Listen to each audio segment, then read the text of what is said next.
राधे राधे संगत जी, जय गुरु जी की। आज मैं फिर से लेकर आई हूँ आपके लिए गुरु जी का एक बहुत ही प्यारा सा सत्संग। तो सत्संग शुरू करने से पहले हमेशा की तरह मैं कहूँगी, जय गुरु जी, शुक्राना गुरु जी।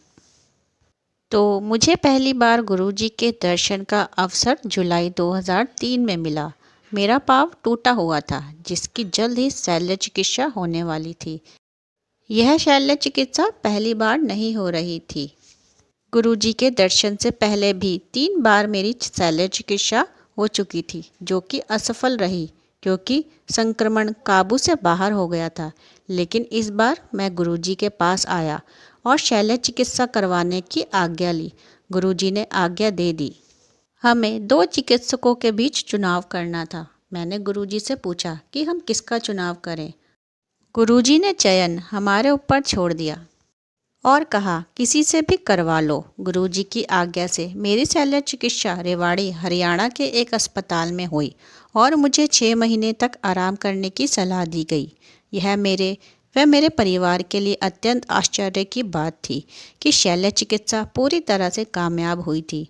मैं सामान्य अवस्था में वापस भी आ गया। इस प्रकार से अभी तक जो स्वास्थ्य लाभ पिछले 3-4 प्रयासों में भी नहीं मिल पाया था, वह गुरुजी की कृपा से इतनी सहजता से हो गया था। इसके कुछ दिन बाद मेरे माता पिता मुझ पर विवाह के लिए दबाव देने लगे। मेरा एक मित्र विनोद, जो गुरुजी की संगत का ही हिस्सा है, उसको सपने में गुरुजी ने दर्शन दिए। उसने देखा कि गुरुजी शिव मंदिर में है, जो कि शंकर रोड दिल्ली में है। भगवान शिव के आसन पर विराजमान है। हम दोनों एक ऊंचे स्थान पर बने हुए गुरुजी के आसन के पास जा रहे हैं। जैसे ही हम वहां बैठते हैं, विनोद को गुरुजी के चरण दबाने का मौका मिलता है। अचानक गुरुजी एक निमंत्रण पत्र निकालते हैं और विनोद को यह कहते हुए देते हैं कि यह कमल की शादी का कार्ड है। विनोद प्रत्युत्तर देते हुए पूछता है कि उसकी शादी कब होगी। गुरुजी उसको जवाब देते हैं कि जब सही समय आएगा वह स्वयं अपना विवाह तय कर लेगा। साथ ही गुरुजी यह भी भविष्यवाणी करते हैं, तथापि विनोद ने अपनी माताजी को खो दिया है, लेकिन उसे एक बहुत प्यार करने वाली और ध्यान रखने वाली सास मिलेगी। यह सब मंगलवार को घटित हुआ और अगले ही दिन विनोद ने पूरे स्वप्न का वर्णन मुझसे किया। जब गुरुवार को हम मंदिर गए तो गुरुजी हमें देखकर मुस्कुराए, जो कि उनकी तरफ से दिया गया एक प्रमाण था। अगले ही दिन मेरा परिवार लड़की के परिवार वालों से मिला। यह दोनों परिवार वालों की पहली मुलाकात थी। शनिवार के दिन मैं वापस संगत में गया और विवाह के लिए गुरुजी की आज्ञा और आशीर्वाद लिया और सभी विवाह संबंधी कार्य शीघ्रता से आरंभ कर दिए। रविवार को मेरी सगाई हुई और 1 सप्ताह से भी पहले गुरुवार को मेरा विवाह संपन्न हो गया। जब मैं शुक्रवार को मंदिर पहुंचा और मैंने गुरुजी को विवाह के बारे में बताया, तो उन्होंने बहुत अच्छे कहा। गुरुजी के यह पवित्र वचन अविस्मरणीय हैं और सदैव हमें इस बात से आश्वस्त करते हैं कि उनकी कृपा सदैव हमारे साथ है।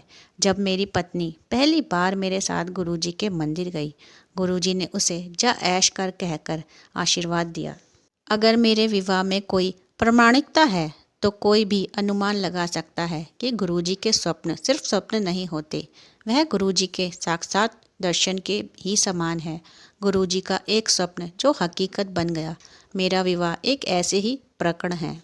गुरुजी के महासमाधि लेने के बाद तथा दिवाली के 1 सप्ताह पहले नवंबर 2007 में मुझे गुरुजी के दर्शन हुए। मैंने एक बड़ा मैदान देखा जिसमें एक ही कमरा है जहां गुरुजी अपनी गद्दी पर बैठे हुए हैं। गुरुजी किसी बड़े समारोह की तैयारी के लिए लोगों को निर्देश दे रहे थे। वह हजारों जवान सेवादारों को संगत को नियंत्रित करने व संभालने के लिए आदेश दे रहे थे और यह भी बता रहे थे कि संगत लाखों में होगी। सेवादारों को आपस में संपर्क करने के लिए वॉकी टॉकी दिए गए हैं। उसके बाद गुरुजी ने मुझे और एक और भक्त मनोज को कमरे के अंदर बुलाया और अन्य संगत को बाहर जाने के निर्देश दिए। वह हमें कह रहे थे कि संगत को बिना उसके आदेश के आने नहीं दिया जाए। मैं कमरे के भीतर था और मनोज बाहर तैनात था। संगत गुरुजी की आज्ञा अनुसार आ जा रही थी। जब गुरुजी ने मुझे लंगर खाने के लिए कहा तो मनोज को भीतर बुला लिया। थोड़े समय में जब संगत की भीड़ बढ़ने लगी, गुरुजी स्वयं संगत को दर्शन देने बाहर आ गए। उन्होंने पैंट और टी शर्ट पहनी हुई थी। यह सिर्फ एक संकेत मात्र है कि गुरुजी सदैव अपनी संगत के साथ हैं, चाहे वह भौतिक रूप से नहीं है।